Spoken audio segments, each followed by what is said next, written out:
Hey everybody, I'm Ben Mankiewicz. Welcome to TCM and this week's edition of Silent Sunday Night. Coming up, we have a double feature of landmark films. One is from Germany in 1919, the other from Japan in 1926. Both of the films examine our world from a dark perspective, and both movies are considered groundbreaking. They're each early examples of what's now called the Expressionist movement. Up first, from 1919, one of the most dissected, studied, and interpreted movies of the 20th century.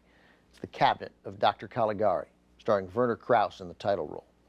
Dr. Caligari is a demented hypnotist in a traveling carnival who uses his talents to exploit a sleepwalker, manipulating the man to carry out his evil bidding.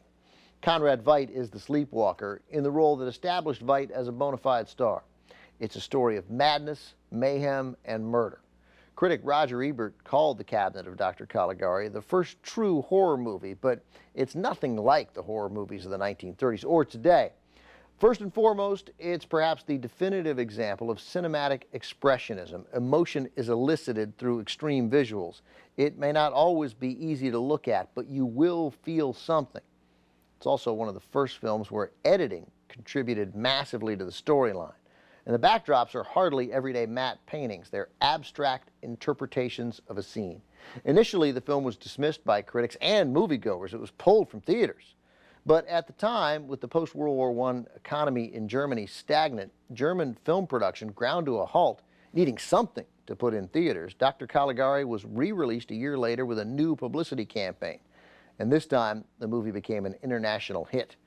A year after that, 1921, Sam Goldwyn brought the film to America, inspiring a new wave of artistic films in Hollywood. From Germany in 1919, written by Karl Mayer and Hans Janowitz, and directed by Robert Weine, The Cabinet of Dr. Caligari.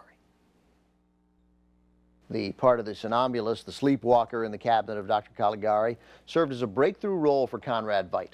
Born in Potsdam in 1893, Veidt served in the German army during World War I, but he was strongly opposed to the Nazi regime, which took control of Germany in 1933, and Veidt fled Germany for Great Britain that same year, 1933, with his wife, who was Jewish. Veidt became a British citizen in 1938 and subsequently contributed a significant portion of his movie earnings to the British war effort.